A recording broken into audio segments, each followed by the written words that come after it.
Ari, good morning. How are you? Good, Jay. Good to see you and good to hear you. It's good to have you with I'm us. in I see the minister Washington, is on D.C. with you as well. Yeah, I'm in Washington, D.C., if that's of any value. It is good. It's good. I mean, you're out vacationing, we assume. Yeah, I'm here with my daughter and her family. Okay. Yes. Okay, very good, very good. Well, I see the minister is on with you as well, Doc. So let me allow you to have a chat with him. Well, thank you very much for carrying on, Rishi, and thank you for keeping the program going. You're most welcome. Hello, good morning, Minister. Good morning to you, Dr. Tiwari, and good morning to everyone on Brighter Morning. And yes, Rishi has Yeah, been doing a good job in your absence. yes, thank you. Now, before I go on to some of the substantive things that I wanted to ask you this morning, Minister. I mean, yesterday, we saw the reports from Rishi there. Yesterday, we had a number of things that would have been disturbing to the population. And you have the ongoing budget debate in the Senate. And in addition to that, you also have what I might say the special session on Thursday having to do with the motion by the leader of the opposition to impeach Her Excellency the President. Do these things, as they occur around you, affect your ability to do your work? I mean, I must ask you that as a personal question, as a professional question. Yes, one of the themes that I have prided my life on is resilience. And resilience for me really means that you have to continue to fulfill your mandate, even in the face of significant operational stress. You would know this very well, Dr. Turari, that being in politics carries with it an inherent level of operational stress. And these things, as they occur and will occur in the future, simply represent challenges that we have to face and continue to move on and provide for the people of Trinidad and Tobago. There's no way around it. And you cannot afford to let it affect you to the point where you cannot continue to fulfill your role and do your function. Yeah. When you looked at what happened, let's say yesterday, at the Attorney General's office and elsewhere in the city of Port of Spain, given the kind of job that you have to do, and the fact that really you are trying to put the country on a different kind of technological platform, do things like that affect the way you think about the way that you have to proceed with your work? I mean, does it make you stop and think maybe you should talk to some of your technical people and advisors to take into account things like these that happen? I know that normally you would be thinking about cybersecurity issues as you set up a system such as this, but do you stop and think that, listen, maybe we should take this into account as we proceed with these matters? You have to remember one of the themes of governance and good governance is to be responsive. And this ever-changing landscape that we're dealing with, the attack surface for different types of incidents in the society continues to evolve and change. And so we must take that on board as we progress with the technological advancements that we need to do. That would include things relative to physical security, all of anything that really and truly can affect the society, particularly in this case in a negative way, is something we need to look at. Just think about the amount of fake news that circulated within minutes of this thing happening. I mean, we were in the parliament. We were obviously notified of what was happening. And the initial notification we had is that something had happened close by, be aware and stand by. But between that, via other channels, we heard of bombs, we heard of gunshots, we heard of evacuations, we heard of gunmen, we heard of pursuit through Port of Spain. And that in itself, and what almost happened was significant panic throughout the entirety of Port of Spain. Those things have to give you pause. And we must find ways to address them as we continue on our march forward. Yes, I did receive things like, as those you mentioned on my WhatsApp as well. And they were in full circulation, I understand. But let's get back to your main business now. And one of the big things for digital transformation, it has been mentioned by the government many times, and particularly the Prime Minister has mentioned this. Where are we as a country and you as a ministry with the unique identifier? How close are we to making that a reality? That's a good question. The unique identifier, that e-identity is a program. It's not really a project, it's a program. It's a number of projects that go together to make this work. We've started on this project maybe a year. We've been working at this diligently.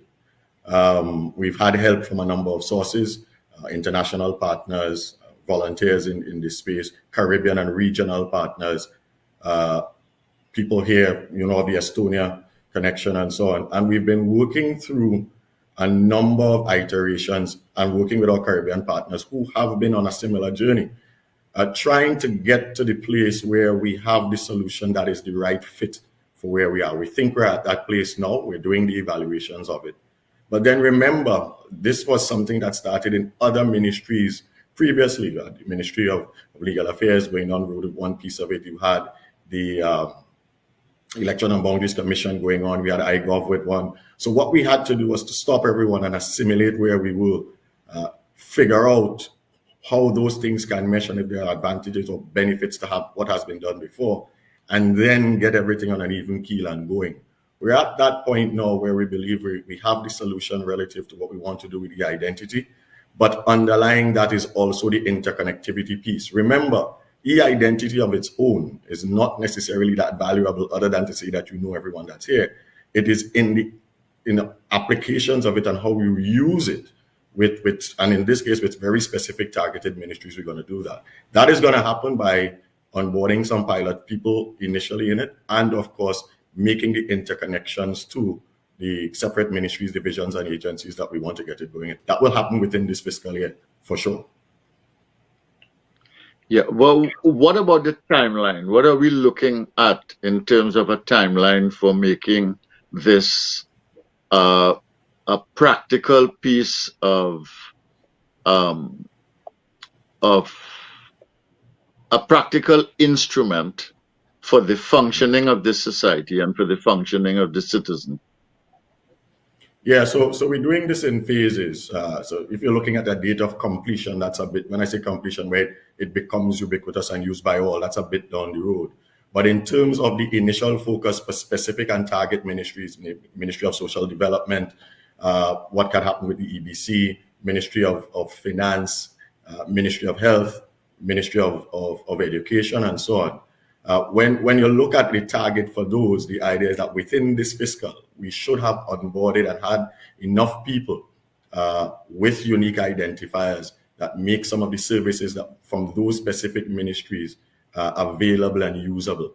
Again, it is in the use of the identity and its practical applications that the citizenry will get the benefit.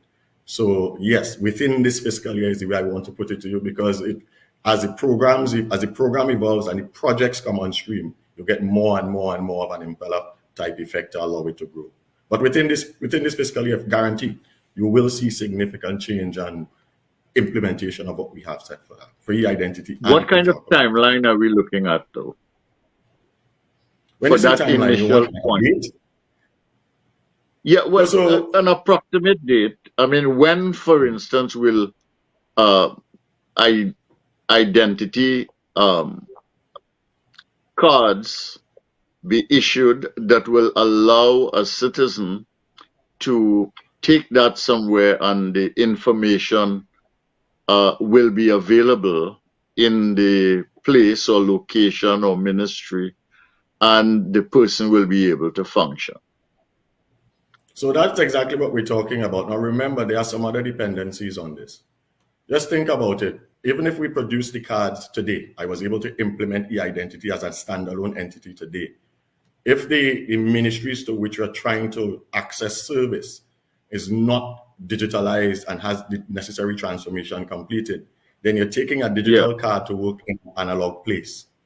So the program has to do not just with e-identity and the interconnection of the ministries, but also ensuring that the ministries themselves, the targeted ones, are ready to be able to use it. And that's why when you ask, I tell you within the year, and I say that because it won't happen all at once. The methodology here is not to create one big bang effect. It is to gradually use it. It's build and use as we go.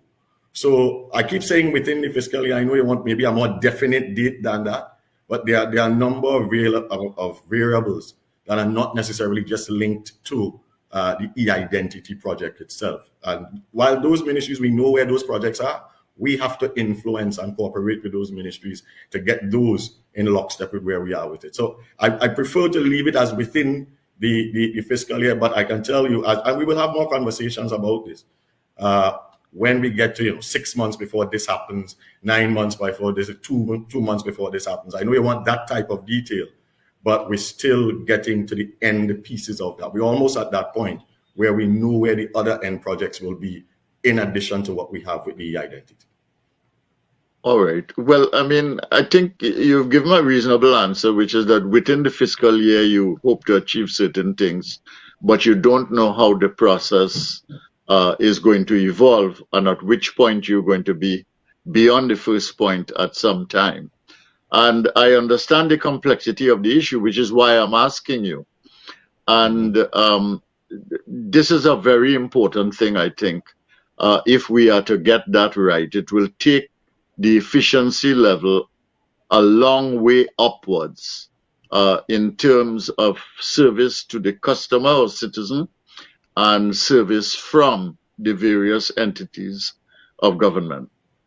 Now, do you think that in the budget, I looked at some of the allocations, and I think the minister in some ways have taken your ministry seriously. But have you been given the allocations, and beyond the allocations, do you have the technical and human resources to get the things that you want done? Yeah, two questions, and again, really pertinent and relevant questions. In terms of allocations in the budget, I don't know that there's a minister walking around that would not want even more. But one of the things that we had to do, and in working with the Minister of Planning, we had to be very, very focused on the projects and the programs that we were going to undertake to make sure that, one, they were really achievable and practical, and also that they would bring significant impact to the customers that we're dealing with. So when we looked at that and we narrowed it to where it needed to be and we made our requests, by and large, those allocations have been met. There is always opportunity should you require things to go back. There's mechanisms for that. There's immediate review. There's other things, of course, other sources of funding. But by and large, for what we have under the three main pillars that we have: digital society, digital government, and of course, digital economy, we've gotten allocations in those to get us to really good places that we think would be impactful. In terms of the human resource, now that is, in my mind, one thing that we don't have a shortage of. The Trinidad and Tobago is quite rich with really, really smart people who understand how to do a lot of the things that we have. They are doing it for other companies across the globe. Once we get that, the trick is how do we harness and tap into that? So strangely enough, one of the things that doesn't get mentioned a lot in as far as government services is concerned is the level of volunteerism that occurs as we embark on these major projects. You have people from all walks of society, established professionals, willing to give of their time, effort, expertise, corporations willing to do the same. And not necessarily, when you hear that, people start to think about, well, it's corruption. That's not what I mean. I mean people who genuinely have Trinidad and Tobago at heart and who are willing to offer the things that they have. The foreign diaspora, the diaspora we have in Washington is a good example where you are. Through our commission there, they have on numerous occasions reached out to us. Again, highly qualified working professionals in their various industries, willing to work with the state at no cost. I mean, there's a lot to it. The Prime Minister has said to me directly on many an occasion, all of these young people, all of these graduates that we have that are returning to our shores and finding it, get ways to get them involved and get them to work. Only recently, we took 10 of the returning scholars and they are actively at work. From the first day they came in and got through our orientation program with them, they are actively at work working with us. So it's not a shortage of resource. It's a question of how do we get them on and how do we channel and use that energy and effort that they have to really and directly influence what we have. My slogan is for Trinidad and Tobago, by Trinidad and Tobago. We are using our local and CARICOM and regional expertise to get us there. Sure. Well, I'm aware of the talent that is available. I mean, when you take, let's say, the last 10 years alone, you have a throughput of about 50,000 people from the tertiary sector, approximately 5,000 a year. And if you take maybe 15% of that as being in the technical field, either electrical engineering, ICT, mathematics, and technologically savvy, if you take 15% of 50,000, you are talking about 7,500 people that you have available that are very well qualified, very well trained, and who have the capacity to learn, which is the most important thing. And we can get them involved in these kinds of things because those are the people you need. Anyway, you talked about you had to do projects that were doable and that made sense in terms of what you were trying to achieve in the country. And I must say I liked what you said, which is you said digital society, digital economy, digital government, and these things must be integrated. But what are if you had to identify 3 projects that are already funded by the 2022 budget, that you will deliver to the country as a priority this fiscal year, what would those be? The identity and interconnectivity is a key one. I think under digital government, I think that is significant, and that is tied in a lot of ways to the infrastructure changes that we have to make as the way in which government infrastructure actually is. You talk about and think about it, these things have to live somewhere. These e-identity applications, the interoperability networks, there's infrastructure that this has to have. And the establishment of a government cloud that allows for those things to live and exist inside of it is absolutely key. We know we use a lot of, Trinidad is blessed in a number of ways. One of the things we have on island is maybe 4, at least 4 world certified data centers on island, and we can use them. But the state also has its unique requirements, which we have to address as well, for things relative to security reasons and so on. So that is one of them under digital government.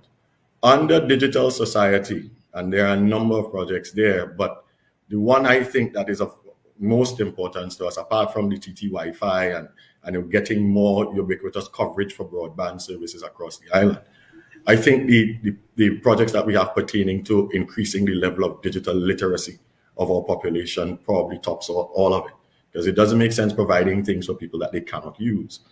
So here we are with a society that is somewhat untrusting and in some ways not significantly mature in its digital literacy. And that stretches all the way from older people who may have their own challenges to younger people who just simply have not been exposed. They're able to use their phones for social media stuff, but not really understanding the value that broadband brings to individuals in terms of their ability to learn and how they can interface with society as a whole, and the fact that it is going to become a prerequisite for society as a whole. So the projects associated with that stretch across a whole gamut of things, from the introductory piece of just understanding how to access government services, to the high-end piece of certifying people who are already good in the trade, but not yet certified to do what they need to do, getting that type of access available for them, so that they can smoothen their way out to that. So I think that those digital literacy programs are significantly there. And by the way, for those to happen, we don't have to go reinventing the wheel in terms of how we're going to roll this out. There are a number of these in Trinidad that have for their existence really deals with the ability to train and educate people. We have YTEP, we have this, and we can't leave out our friends and colleagues who have challenges. We have Alta, who has been doing tremendous work, but now have to do this in a digital way. The Blind Welfare Association, who has been doing it, and also have to find different ways to do it. We have to partner with those people to do that. So that digital literacy piece. As far as digital economy, the creation of the necessary ecosystem that will allow our young entrepreneurial and bright people to be able to use, and in this case, preferred tools and so on for their trade, to create the apps and the types of services that we hope to propel us forward into that growth stage. That is absolutely key and important, and we're going to partner with the private sector to do that for a number of reasons. One, the private sector is where a lot of that exists. Two, the private sector can be a vehicle to take a lot of the products that are developed there, either to solve problems to them or to export them out to other places. But more so, the benefits for having that type of ecosystem represent neutral ground for all. And the state can't do it on its own. The state is not going to fund it on its own. The private sector has to step up in that case as well. But those, if you look at it within the digital economy, digital society, and digital government, those are three big ones that I really would think that there are others. Yeah. I mean, this thing, as you rightly are pointing out, involves partnerships. I mean, government will not be able to do this without partnerships. You have partnerships within the government. I mean, you are dependent on other ministries, I suspect, and their cooperation to get things done. But you are also dependent on the private sector for the digital economy. Have you built these partnerships in both with your sister ministries and reaching out to the private sector? Are you building those partnerships in a way that at the end of the day, there will be societal, economic, and citizen benefits? Are we going to make sure that this is how this thing goes? Yeah, we have to. You know, what the word you used there was dependency, and that does have a kind of connotation to it. I like the idea of collaboration and partnering and working together. When you look at the relationship that we have to have, it has to be that. Yes, when you some things are built on other things, and so you say, well, those things have to happen in sequence. We're trying to do a lot of this in parallel, but the idea is that the establishment of the relationships required will have to be done in a way that represents something that is sustainable and will continue. It's not, well, I like this now, and today you are the person who could do it. Okay, let's have a conversation, and then we do it. The other thing is that the partnerships are not unidirectional levels of conversation. It's give, take, say, understand, listen, provide feedback, and then have a plan of work, and we continue along the way in which we're going. We've done a number of them. Let me give you probably a recent and very easy example of the Ministry of Digital Transformation in its conversations with one agency and how it translated into something else. I had a meeting with AmCham, and in that meeting we were discussing not just what is happening where we're doing similar to what we're doing now, but how can we assist one another to get to where we need to go. Pointed out to them that congratulated them on the work they had done with it as it relates to the vaccination centers. My son was vaccinated in one that was run by AmCham, and mentioning to them some areas of help that the Ministry of Health would require. without hesitance, they say, could you set up the meeting? We set it up, we put them together, both of them spoke. And as of today, they are significantly involved in the input and creation of information that is absolutely relevant to everything that is happening relative to the vaccine operations in Trinidad and Tobago. And that did not take anything. There was no cost to the state. Chama is doing all of this using its members and so on. And when we look at the area in which they are operating and the reduction of the things that we really wanted to get down to zero, it has been tremendous over the last 2 weeks. I think it represents the way in which we want this to work. Yeah, well, that is good because I mean, there are a lot of people in the society who understand what this means in terms of our competitive capacity and in terms of our ability to function as a modern society in a technologically driven world. And the issue would be to get enough people, both in the public and private sector. I think the private sector understands it. Yes. But the people in the public sector, we need to get them. And maybe this inflow of people from, your young scholarship winners, your graduates out of the university system, etc. I think those might be able to infuse some energy and some direction in terms of practical application and simple little steps of progress that could build some of the new energy in the public sector. I'm certainly hoping so. I don't know if you want to say anything about that, but I want to go on to two important issues that the Minister of Finance raised in his budget speech. Mm-hmm. Okay, one. Sorry? I said, go ahead, let's get to those then. Yeah. He raised two important things. He says he wants to double the contribution of the telecommunications sector to GDP from 4% to 8%. And then he also said, and I'm quoting him here directly, we must now become a supplier of digital goods and services made in Trinidad and Tobago for Trinidad and Tobago. We must transition from being a consumer of digital products manufactured in other countries. Can we do those things? Increase significantly the contribution of the telecommunications and related sectors to GDP, take it up to 8%, which I think is what the manufacturing sector does now. And can we, in fact, be a supplier of digital goods? Yeah, I genuinely think so.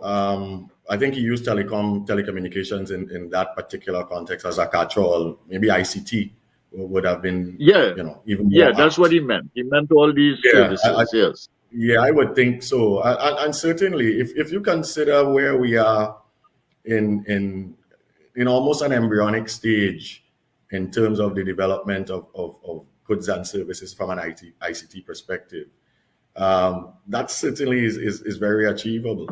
And if you look at it in absolute numbers, you would recognize that it actually is very achievable. I don't think he meant that we could do that in 1 year, but the idea is that is the goal, to get to benchmarks for certain types of developing countries as to what we can do with that. There are some exceptions to that where the primary thing is that. But obviously the non-oil sector growth, you heard a significant amount about the manufacturing. The Minister of Trade expounded heavily on that yesterday during the Senate presentation, things going on in agriculture. But all of those things have ICT components to them that can enhance and make those things even better. The key is to create that enabling environment to do that. And we must do it. Remember, in that same budget speech, he spoke to ICT as a public good. The fact that the government considers it to be as important as water and air and electricity and healthcare. And that is because the foundation of the society is going to really revolve around ICT. If that is how it's going to go, then obviously the opportunities for that type of growth is there, not just domestically because the private sector would be involved, but internationally. It doesn't take a lot to create an app or some type of service that has global appeal. We've seen it here already. Local people created what is now marketed as e-tender. It was built by locals here. Government got involved in it and has absorbed it into its operations. But it is marketed all over the world. Caribbean islands are lining up to use it. I've seen it going as far as Singapore, which is as developed as you can get. There's a market for that kind of thing. And this stuff being built, created, and supported from Trinidad and Tobago. It can be done. Okay, well, we look forward to those things, and we will talk over the course of the year on some of those issues. Another issue he raised about the private sector, that is to say the Minister of Finance. He talked about a digital developer hub as a second collaborative venture with the private sector. And he talked about bringing together not just the private sector, but academia and small local developers. Do we have a plan in train for that? Yeah, the answer to that is obviously yes. I think one of the things that happened in the past is that government tried to be everything to all people. And in this space, it is obvious that you can't. You hear me using the word partnership all the time. We have to do that. But the government has a responsibility for some of the things. So what do we do in that case? I'll give you a really good example. A lot of developers here that I speak to like to use tools that are available from the major enterprise stacks, Amazon Web Services, the Azure stacks, and so they like to use them. We don't really have any instances of them in the Caribbean. And as a result of that, a lot of the development that has been happening from our own people has been happening where those things are available in the US, in the United Kingdom, et cetera, et cetera. You could understand because of our geographic location, you could see where we could have problems because of the way in which we interconnect with the rest of the world. We are at the bottom of the Caribbean island chain. And of course, you know what happens with our undersea cables and the way in which they are routed into the major networks in the world, in the States and in the UK. So one of the things that we have to do is, one, to find ways to get those types of stacks resident here. And it's been kind of a chicken and an egg situation. For example, you have a number of private enterprises saying we have explored doing this, but we don't have the market for it. Then on the other hand, you hear saying, well, if these things were here, we could build a lot of stuff. The state can intervene where those things are concerned specifically, but in partnership with the private sector, so that we understand the appropriateness of what needs to be here. We negotiate and partner with these large agencies like Amazon and Azure and Microsoft and so on, and get that type of infrastructure here. But the infrastructure is only one part of it. Then how do we attract people to want to use the services that we are going to build? Look at TTCSI and the services that they are trying to do. They're working on service exports for everything. But even people who want to do work with them still need places where they can build what they have. They have to understand how to create the necessary things that will make them with their presence online, their presence on social media, how those things get promoted. What contacts do you need to have within the areas for the people that want those services? I looked at a program that you had fairly recently dealing with robotics and so on, and we probably could talk about that.